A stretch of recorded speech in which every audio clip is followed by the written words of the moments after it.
Hello friends, welcome back to my channel. namumbusinessseiyalaam. இன்னைக்கு நம்மளோட சேனல்ல கட்டிங் பிசினஸ். இது என்னடா கட்டிங் பிசினஸ் வித்தியாசமா இருக்கே அப்படின்னா, இந்த பிசினஸ்ல நீங்க பண்ண வேண்டியது கட் பண்ண வேண்டியது இது மட்டும் தாங்க. ஸோ ஸ்மால் ஃபேக்டரி ஏதாச்சும் நீங்க ஸ்டார்ட் பண்ணோம், ஒரு குட்டியான ஃபேக்டரி உங்களோட பிளேஸ்ல அப்படின்னா தாராளமா இந்த பிசினஸ் ஸ்டார்ட் பண்ணலாம். ஒரு 200-250 ஸ்கொயர் ஃபீட் இருந்தாலே போதும் இந்த பிசினஸ் ஸ்டார்ட் பண்றதுங்க. டெய்லியும் 2000 ரூபா வரைக்கும் சாலிடா earn பண்ண முடியும். இப்போ இருக்கிற டெக்னாலஜியை பேஸ் பண்ணி, இப்போ இருக்கிற மார்க்கெட்டை பேஸ் பண்ணி இந்த ப்ராடக்ட் நீங்க ஸ்டார்ட் பண்ணீங்க அப்படின்னா, நீங்க கிராம பகுதியில் இருந்தாலும் சரி, சிட்டி பகுதியில் இருந்தாலும் சரி, 100% உங்களால லாபம் அப்படின்றத இந்த பிசினஸ்ல earn பண்ண முடியும்.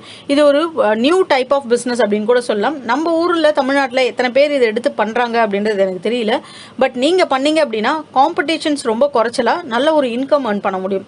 ஸோ இது என்ன கான்செப்ட் அப்படின்றத பார்த்துடலாம். அதுக்கு முன்னாடி இன்னும் நீங்கள் சேனலை சப்ஸ்கிரைப் பண்ணாமல் பார்த்துட்டு இருக்கிறவங்க அப்படின்னா ப்ளீஸ் கீழே தெரிய ரெட் கலர் பட்டனை ப்ரெஸ் பண்ணி சப்ஸ்கிரைப் பண்ண மறக்காதீங்க. அப்படியே பக்கத்தில் உள்ள பெல் ஐக்கானை கிளிக் பண்ணிடுங்க. ஸோ தட் நான் போடுற வீடியோஸ் உங்களுக்கு ரெகுலர் அப்டேட்ஸாக கிடைச்சிடும். கான்செப்ட்குள்ளே போயிடலாம். ஏர் பபிள் பேக் நீங்கள் பார்த்துருப்பீங்க. நிறைய இடங்கள்ல பேக்கிங்காக உங்களுக்கு பயன்படுத்துவாங்க இந்த ஏர் பபிள் பேக்ஸை. ஸோ இது பார்த்தீங்கன்னா ஒரு ஸ்மால் ஸ்கேல் பிஸ்னஸ் அப்படின்னு நம்ம சொல்லலாம். இந்த ஏர் பபிள் நம்ம மேனுஃபேக்சரிங்காக பண்ணணும் அப்படின்னா 30 லட்ச ரூபா 40 லட்ச ரூபா வைக்கணும். ஏன்னா இது பார்த்தீங்க அப்படின்னா அந்த ஏர் பபிள் ரோல் இருக்குது பார்த்தீங்களா, அதை உங்களுக்கு ப்ளஃப் பண்ணும். அதை உங்களுக்கு அது சின்ன சின்னதாக அந்த மாத்திரை மாதிரி இருக்குது பார்த்தீங்களா, அதை ஹீட் மூலயமா ப்ரொடியூஸ் பண்ணி அந்த அச்சுகள் மூலயமா மோல்டு மூலயமா உங்களுக்கு அந்த பஃப் பண்ணி உங்களுக்கு வர்றது. அதுக்கு நிறைய டெக்னாலஜி மிஷினரிஸ் இடம்லாம் தேவை. ஆனால் நீங்கள் சின்னதாக ஒரு ரீவைண்டிங் மாதிரி பண்ணுறீங்க, ரோல் கட்டிங் மாதிரி பண்ணுறீங்க, டிஃப்ரெண்ட் சைஸஸில் கட் பண்றீங்கன்னா அந்த அளவுக்கு உங்களுக்கு தேவை கிடையாதுங்க. ஒரு சின்ன இடம் இருந்தாலே போதும் உங்களால இந்த பிசினஸ் எடுத்து பண்றதுக்கு. இதோட யூசேஜ்னு பாத்தீங்க அப்படின்னா உங்க எல்லாருக்குமே தெரியும், பேக்கிங். இந்த ஒரு ப்ராடக்ட் இல்லாம நம்ம வீட்டுங்களில் வாங்குற ப்ராடக்ட்ல பேக்கிங் நம்ம பார்க்கவே முடியாது. எலக்ட்ரானிக்ஸ் ஐட்டம்ஸா இருக்கட்டும், இல்ல கண்ணாடி பாத்திரங்களா இருக்கட்டும், இல்ல எலக்ட்ரிக்கல் ஐட்டம்ஸா இருக்கட்டும், கம்ப்யூட்டரா இருக்கட்டும், சேரு, சோஃபா, எவ்வளோ valuable item, jewellery, mobile phones, என்ன ஒரு ஐட்டமா இருந்தாலும் இந்த மாதிரியான பேக்கிங்கில் வச்சு தான் அனுப்புவாங்க. ஏன்னா அது ஸ்பாயில் ஆகக்கூடாது, டேமேஜ் ஆகக்கூடாதுன்னு சொல்லிட்டு. ஸோ இண்டஸ்ட்ரியலாகவும் கமர்ஷியலாகவும் பார்த்தீங்க அப்படின்னா இந்த ஒரு பிஸ்னஸில் நல்லா earn பண்ண முடியும் நம்மளால. ஸோ நீங்கள் கமர்ஷியலாக பண்ணணும் அப்படின்னா கூட இந்த பிஸ்னஸ் ஈஸியாக எடுத்து பண்ண முடியுங்க. இதுக்கு தேவையான மிஷினரி டீட்டெயில்ஸ் எல்லாமே நான் உங்களுக்கு டிஸ்கிரிப்ஷன்லேயே கொடுக்குறேன், செக் பண்ணி பாருங்க. முக்கியமான விஷயம் இந்த ஏர் பபிள் ஃபிலிம் ரோல் இதுதான் பார்த்தீங்கன்னா உங்களுக்கு ரா மெட்டீரியலாக யூஸ் பண்ணப்படுது. இது ஆல்ரெடி மேனுஃபேக்சரிங் பண்ணி இந்த மாதிரி ரோலாக வச்சுருப்பாங்க. 180 ரூபீஸ்லேருந்து ஒரு 250-300 ரூபீஸ் வரைக்கும் இதுல இந்த ஏர் பபிள் ஃபிலிம் ரோல் இருக்கும். ஆனால் இப்போது நம்ம ஒரு இ-காமர்ஸ் கம்பெனியில் நான் சப்ளை பண்ணிட்டு இருக்கேன் அப்படின்னு வச்சுக்கோங்களேன். என்னோட ப்ராடக்ட்ஸ் நான் பண்ணுறேன். ஒரு மாதத்துக்கு எனக்கு ஒரு 10 kg 20 kg இந்த மாதிரியான ஷீட்ஸ் தேவைப்படுதுன்னா இவ்வளோ பெரிய ரோல் எனக்கு யூஸ் ஆகாது. ஏன்னா இதை ப்ராப்பராக கட் பண்ணணும். இல்லை அப்படின்னா அந்த ஏர் பபிள்ஸ் பாப்அப் உங்களுக்கு ஆச்சு அப்படின்னா அதோடைய உள்ள இருக்க காற்று உங்களுக்கு போயிடும். அதனால இதை மேனுவலாக ரோலாக வாங்கி வீட்டில் வச்சுட்டு கட் பண்ண முடியாது. இதுக்குன்னு மிஷின்ஸ் வேணும். ஸோ அந்த மாதிரி நீங்கள் கட் பண்ணி எவ்வளோ பேர் பேக்கிங் சப்ளை பண்ணிட்டு இருக்காங்க பார்த்தீங்களா, அவங்க கிட்ட நம்ம இதை சேல்ஸ் பண்ணலாம். ஸோ 180 ரூபீஸ் கிட்ட இதோட ரோல் வருங்க உங்களுக்கு. ஆக்சுவலாக இது பார்த்தீங்க அப்படின்னா ரா மெட்டீரியல், இதுதான் மெயினான ரா மெட்டீரியல் இதுக்கு. அதுக்கப்புறம் மிஷின் 3 லட்ச ரூபா வரும் மிஷின்ஸு. இந்த மிஷின் பார்த்தீங்க அப்படின்னா உங்களுக்கு மிஷின் சின்னதாக இருக்கும். அதுக்கான ஆங்கிள், அதாவது உங்களுக்கு அந்த ரோல் ஃபஸ்ட்டு நல்லா ஸ்ப்ரெட் பண்ணிவிட்டு அதுக்கப்புறம் தான் உங்களுக்கு சைஸஸ் எந்த மாதிரி தேவையோ அந்த மாதிரியான சைஸஸ் கட் பண்ணுவாங்க.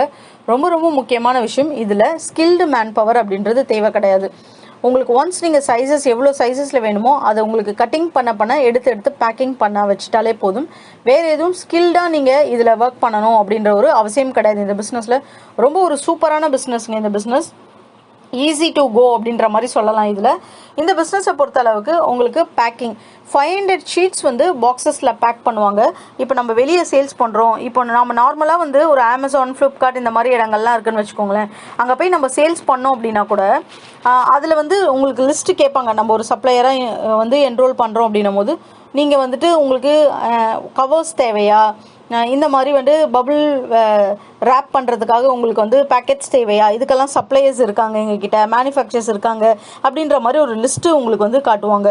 ஸோ அந்த மாதிரியான பர்சன்ஸ் தான் நமக்கு தேவை மார்க்கெட்டிங் பண்ணுறதுக்கு. ஏன்னா தனியாகவே விற்பாங்க. அவங்களோட ப்ராடக்டை சேஃபாக கொண்டு போய் சேர்க்கணுன்றதுக்காக இந்த ப்ராடக்ட் யூஸ் பண்ணுறாங்க. அதனால இந்த ப்ராடக்ட்டுக்கு எப்பயும் டிமாண்டுன்றது இருக்குது. ஃபுல்லி ஆட்டோமேட்டிக் இதோடைய மிஷின்ஸு உங்களுக்கு.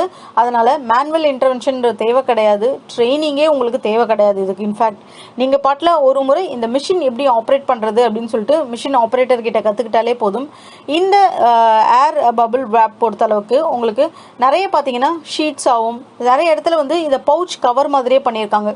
நமக்கு வந்து வெல்க்ரோ மாதிரி சின்னதாக எட்ஜில் வந்து பாயிண்ட் பண்ணி கம் போட்டு ஒட்டிட்டு அது உள்ளேயே உங்களுக்கு இப்போ ஸ்க்ராட்ச் கார்டெலாம் அனுப்புகிறாங்க பார்த்தீங்களா, அந்த ஸ்க்ராட்ச் கார்டெலாம் வந்து இந்த மாதிரியான ஷீட்ஸ்குள்ளே வச்சு தான் அனுப்புவாங்க. அது ரொம்ப செக்யூர்டாக இருக்கும் அப்படின்னு சொல்லிட்டு. So motor, electrical motor, fan, batteries, இந்த மாதிரி வேலெட்டு, கோட்டு, இந்த மாதிரி என்ன ஒரு ப்ராடக்ட் நீங்கள் வேல்யூபிளாக பண்ணாலும் ஸ்க்ராட்ச் ஆகக்கூடாதுன்னு நினைக்கிறீங்க அப்படின்னா அந்த ப்ராடக்ட் இதில் வச்சு தான் வந்து பேக் பண்ணி அனுப்புவாங்க. இதோட ப்ராசஸ் பார்த்தீங்க அப்படின்னா இந்த மிஷினில் அந்த ஜம்போ ரோலை நம்ம செட் பண்ணிட்டோன்னா டிஃப்ரெண்ட் சைஸஸ்க்கு இதை நம்ம கட் பண்ணிவிடும். நம்ம என்ன சைஸஸ் மென்ஷன் பண்ணுறோமோ அந்த சைஸஸ்க்கு இதை கட் பண்ணிவிடும். இதுதான் இதோடைய வேலையே. காட்டன் பாக்ஸில் வந்து அதை நம்ம பேக் பண்ணிடணும். 500 பீசஸாக காட்டன் நம்ம பாக்ஸஸில் பேக் பண்ணிட்டோம் அப்படின்னா அவ்வளோதான். அதுக்கப்புறம் அதை மார்க்கெட்டில் நம்ம சப்ளை பண்ணிக்கலாம். ஆக்சுவலாக மார்க்கெட்டோட ப்ரைஸுன்னு பார்த்தீங்கன்னா 4 rupees per பீஸ்க்கு வந்து மார்க்கெட்டில் இதை சேல்ஸ் பண்ணுறாங்க. ஹோல்சேலாக நான் சொல்கிறது டிரான்ஸ்பரண்ட் ஏர் பபிள் பவுச் அப்படின்னு சொல்லுவாங்க. அது என்னென்னா உங்களுக்கு பவுச்சு கவர் இருக்குது பார்த்தீங்களா, அந்த கவர் மாதிரியே பவுச்சஸ் உங்களுக்கு கட் பண்ணி கொடுத்துரும். அப்படி கொடுத்ததும் அதுக்குள்ளே மொபைல் ஃபோன்ஸோ ஸ்க்ராட்ச் கார்டோ இந்த மாதிரி அவங்களே வச்சு டேரெக்டாகவே அதுக்கு மேலே வந்து அவங்க எந்த இ-காமர்ஸில் சப்ளை பண்ணணும்னு நினைக்கிறாங்களோ அதோடைய கவர்ஸ் போட்டு ப்ரௌன் டேப் போட்டு சேல்ஸ் பண்ணிடுவாங்க. அந்த மாதிரி டிரான்ஸ்பரண்ட் ஏர் பபிள் பவுச்சாகவும் விற்கிது. அது கொஞ்சம் காஸ்ட்லி. 12க்கு 10 inches. இது மல்டிபிள் சைஸில் நமக்கு இருக்கும். சில கஸ்டமர்ஸ் வந்து ரெகுலராக வந்து ஒரு மேனுஃபேக்சர்ஸ் ஒரு ஸ்க்ராட்ச் கார்டு மேனுஃபேக்சரிங் பண்ணுறாங்க அப்படின்னா அவங்களுக்கு ஒரு மாதத்துக்கு 1 லட்சம் பீஸ் 2 லட்சம் பீஸ் சேல்ஸ் ஆகும். அப்போ அவங்க எல்லா பீஸுக்கும் வந்து ஒரே ஒரு யூனிக் ஆர்டர் மாதிரி கொடுத்துருவாங்க. இந்தப்பா எனக்கு வந்து ஒரு 50,000 பீஸ் வேணும் மாதத்துக்கு, நீ கொடுக்கணும் அப்படின்னு சொல்லிட்டு. அவ்வளோதான், முடிஞ்சுது. ஒரு 2-3 சப்ளையர்ஸ் நம்ம எடுத்துட்டாலே உங்களால் வந்து ஈஸியாக ப்ராஃபிட் அப்படின்றது இந்த பிஸ்னஸில் வந்து ஏர்ன் பண்ணிட முடியுங்க. ப்ராஃபிட் பொறுத்தளவுக்கு 2 rupees ப்ராஃபிட் வச்சுக்கோங்க. 1000 பீசஸ் நீங்கள் டெய்லி சப்ளை பண்ணுறீங்க அப்படின்னாலே போதும். 500 பீஸ் பேக்கிங் வந்து நீங்கள் பண்ணுவீங்க. ஸோ 2 பாக்ஸஸ் அந்த மாதிரி சப்ளை இருக்கும். ஈஸியாக உங்களால் வந்து 2000 rupees கிட்ட ஏர்ன் பண்ணிட முடியும். ஸோ ஒரு நாளைக்கு இவ்வளோ பண்ண முடியுமா 1000? அப்போ டெய்லி 1000 பண்ண முடியுமானா நான் டெய்லி ப்ரொடக்ஷனுக்காக இதை சொல்கிறேன். இந்த டெய்லி பண்ணல அப்படின்னாலும் வீக்லி வந்து ஒரு 5000 பீசஸ் பண்ணுங்கள், மந்த்லி வந்து ஒரு 10,000 பீசஸ் பண்ணுங்கள். அந்த மாதிரி நீங்கள் பிரிச்சுக்கோங்க. நான் டெய்லின்னு சொல்கிறது ஒரு அசம்ஷன். உங்களுக்கு இவ்வளோ ப்ரொடக்ஷன் உங்களால் டெய்லி பண்ண முடியுன்றதுக்காக தான் அதை சொல்கிறேனே தவிர டெய்லி நீங்கள் 1000 பீஸ் சேல்ஸ் பண்ணணுன்றதுக்காக இல்லை. நீங்கள் டெய்லி பண்ணாலும் சரி, வாரம் பண்ணாலும் சரி, மாதம் பண்ணாலும் சரி, அது உங்களுடைய விருப்பம். மார்க்கெட்டிங்கை பொறுத்தளவுக்கு அமேசான், ஃப்ளிப்கார்ட் அதுலேயே நீங்கள் இதை சேல்ஸ் பண்ணலாம். ஏன்னா அதுலேயே நிறைய செல்லர்ஸ் இருக்காங்க வாங்கிக்க. நாங்கெல்லாம் இப்போ அமேசானில் வந்து ரெஜிஸ்டர் பண்ணும் போதே அட்டை டப்பா, அதோடைய மேலே ஓட்டுற ரேப்பு, ஸ்டிக்கர்ஸ் இதெல்லாம் சப்ளை பண்ணுறதான கஸ்டமர்ஸோட டீட்டெயில்ஸ் எல்லாமே வந்து அதுலேயே கொடுத்துருப்பாங்க. அதுலேருந்து வாங்கி தான் நானே சப்ளை பண்ணுவேன். So electronic products, jewellery, gift articles இந்த மாதிரி எல்லாருக்குமே வந்து பார்த்திங்கன்னா இதோடைய தேவை வந்து ரொம்ப ரொம்ப அதிகம். ஸோ இண்டஸ்ட்ரியில் இதுக்குன்னு பார்த்தீங்கன்னா தனி மார்க்கெட்டே இருக்குது. ஆனால் தமிழ்நாட்டில் இதுக்கு மேனுஃபேக்சரிங் அப்படின்றது பெரிய லெவலில் இல்லை. இது மேனுஃபேக்சரிங்காக பண்ணணும் அப்படின்னா கூட இதோடைய விலை, மிஷினோட விலை வந்து ரொம்ப ஜாஸ்திங்க. ஸோ நீங்கள் அந்த மாதிரி மேனுஃபேக்சரிங் பண்ணுறதுக்கு முன்னாடி இந்த மாதிரி கட்டிங் மிஷின்ஸ் வாங்கிக்கோங்க. ஏர் பபிள் ஃபிலிம் ரோல வந்து கட்டிங் மிஷின்ஸ். ஸோ அது மூலயமா உங்களால் மேனுஃபேக்சரிங் பண்ணி கட் பண்ணி மட்டும் கொடுத்தா போதும். இந்த ப்ரௌன் கவர்ஸு இதெல்லாம் நான் ஆல்ரெடி ரீவைண்டிங் பண்ணுறதுக்காக போட்டிருப்பேன். Sello tapes, electrical wires rewinding பண்ணுறது, அந்த மாதிரி ஒரு ரீவைண்டிங் பிஸ்னஸ் நீங்கள் பண்ணுறீங்க அப்படின்னா எக்ஸ்ட்ரா இந்த ஒரு பிஸ்னஸையும் கூட ஆட் பண்ணிக்கிட்டீங்க அப்படின்னா சாலிடாக நல்ல ஒரு இன்கம் அப்படின்றத இந்த பிஸ்னஸில் ஏர்ன் பண்ண முடியும். ஸோ கண்டிப்பாக இந்த பிஸ்னஸ் பற்றியான கிரவுண்ட் ஒர்க் நீங்களும் பண்ணுங்கள். உங்களோட கம்பெனியை ப்ராப்பராக ரெஜிஸ்டர் பண்ணுங்கள், டேக்ஸ் டீட்டெயில்ஸ் எடுங்க. ஸோ எந்த இடத்துல நீங்கள் பண்ண போகிறீங்க அப்படின்றத உங்களோட சுற்றுப்புறத்தை கொஞ்சம் பார்த்துட்டு அந்த இடத்துல ஏதாச்சும் ப்ராப்ளம் வருமா, நீங்கள் பண்ண ஏதாச்சும் வந்து ஆப்ஜெக்ஷன்ஸ் இருக்கா அப்படின்றதையும் பார்த்துட்டு இந்த பிஸ்னஸ் ஸ்டார்ட் பண்ணுங்கள். கண்டிப்பாக சக்ஸஸ்ஃபுல்லாக இருக்கும். இதுக்கு தேவையான எல்லா டீட்டெயில்ஸும் நான் டிஸ்கிரிப்ஷனில் கொடுக்குறேன், செக் பண்ணி பாருங்கள். உங்களுக்கு இந்த வீடியோ பிடிச்சிருந்தா நம்ம சேனலை சப்போர்ட் பண்ணுங்கள், சப்ஸ்கிரைப் பண்ணுங்கள். அப்படியே உங்கள் ஃப்ரெண்ட்ஸ் அண்ட் ஃபேமிலிஸ் கூட ஷேர் பண்ண மறக்காதீங்க.